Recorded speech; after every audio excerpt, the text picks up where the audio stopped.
Erki Kahro, võtta alustuseks enda tänane võistluspäev kokku.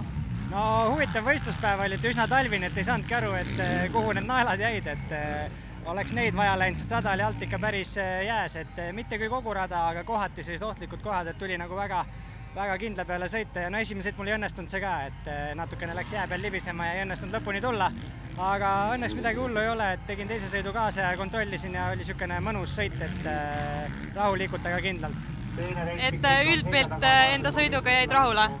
Jaa, no ütleme nii, et kindlasti mul seda protsenti on veel seal sees, aga täna oligi vaja niisugune avastart ära teha ja selles mõttes on kõik hästi, et tuju on hea ja kaif oli sõita.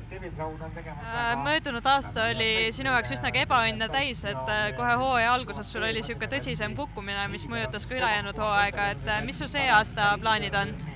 See aasta Eestikad on nagu põhiplaan, et ega mul mingit sellist väga hullu plaani ei ole, et eks praegu on majanduses suht rasked ajad ja mingit hullu välismaa plaani ei ole, et vastavalt vormile ja võimalustele teeme. Aga Eestis loomulikult, et sõita mulle meeldib ja võistelda ka, nii et Eestis olen kohal igal pool.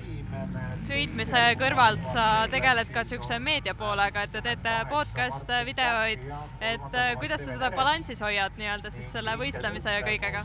Eks eelmine aasta oligi suur õppetund ka, et tegime väga palju projekte ja asju, et oligi ajaga oli kiire ja suht raske oli keskenduda, aga see aasta olemegi leppinud poistega kokku ka, et teeme nii palju kui jõuame ja kuna see on meil hobiprojekt, siis me panustamegi nii palju kui jaksame ja ikkagi põhifookus tahaks hoida sõidu peal, et see mulle meeldib endast kõige rohkem. Kus me sind järgmisena võistlemas näeme? Ma arvan, et Põlva kevad, et kui tervis on kõik hästi, siis Põlva kevadel olen kohal. Hästi, aitäh! Ja aitäh!